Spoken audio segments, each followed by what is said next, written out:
మరొక కీలక వార్త. ఇంకా పేటరేగిపోతున్న వైకాపా మోకలు.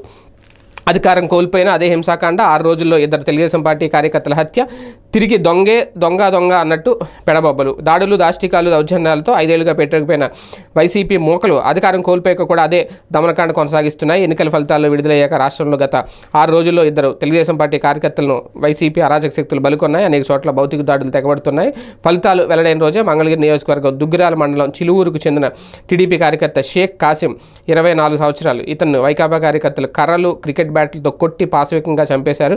తమ పార్టీ గెలిచిన సంతోషంలో కాసిం ద్విచక్ర వాహనానికి టీడీపీ జెండా కట్టుకుని స్నేహితుడితో కలిసి తిరుగుతుండగా వాటమిని జీర్ణించుకోలేని వైకాపా మోకలు ఈ దారుణానికి ఒడిగట్టాయి. అలాగే కర్నూలు జిల్లా వెల్దుర్తి మండలంలో కూడా టీడీపీ కార్యకర్త గిరినాథ్ చౌదరి 30 సంవత్సరాలు వేట కొడవలతో వెంటాడి నరికేశారు. అంటే ఇంకా ఈ దాడులు అయితే కొనసాగుతున్నాయి. మరి దీన్ని కంట్రోల్ చేయాల్సిన బాధ్యత ప్రస్తుత ప్రభుత్వం మీదే ఉంటుంది. కాబట్టి నిజంగా దాడులు తెగబడింది వైసీపీ వాళ్ళైనా ఇంకో పార్టీ నాయకులైనా హత్యలను అయితే ప్రోత్సహించాల్సిన అవసరం అయితే లేదు. కాబట్టి ఇంకా వాళ్ళు ఎలాంటి యాక్షన్ తీసుకుంటారు, ఎలాంటి చర్యలు ఉంటాయనేది అయితే చూడాలి. దాడులను అయితే ఎవరు యాక్సెప్ట్ చేయరు.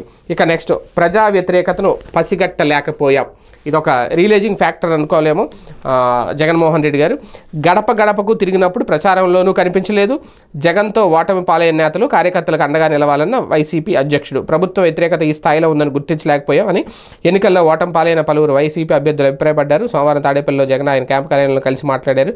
ప్రభుత్వంపై వ్యతిరేకత ఉంటే గడప గడపకు తిరిగినప్పుడు ఎన్నికల ప్రచార సమయంలోనూ ఎంతో కొంత బయటపడి ఉండాలి కదా. ఎక్కడా పరిస్థితి ఎదురవలేదు. వ్యతిరేకత అంతా పోలింగ్ రోజే కనిపించడం ఊహించలేకపోయాము. జనం పల్స్ పట్టుకోలేకపోయామా అనిపించింది.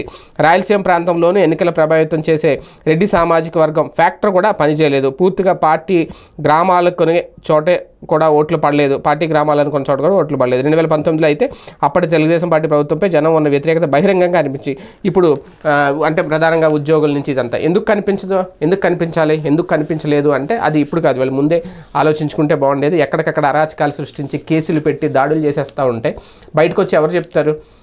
ఎన్నికల పోలింగ్ అయిన తర్వాత కూడా మౌనం, ప్రజల్లో సైలెంట్, ఎక్కడ మాట్లాడలేదు ఎవరు. మేము ఆ పార్టీకి ఓటేసాం, ఈ పార్టీకి వచ్చాం, ఆ పార్టీకి వెళ్తే ఈ పార్టీకి, ఎక్కడ మాట్లాడారు? అందరూ సైలెంట్గా ఉన్నారు, చాలా మౌనంగా ఉన్నారు. ఆ మౌనం అనేది చాలా ప్రమాదకరం. నిశ్శబ్దం వెనక ఏదో భయంకర యుద్ధం జరగబోతోంది అనేది ఎందుకు గమనించలేదు అంటే ఇంకా ఆ పార్టీకి ఎక్స్పీరియన్స్ లేదని అనుకోవాలా, మరి ఏంటనేది ఇంకా వాళ్ళే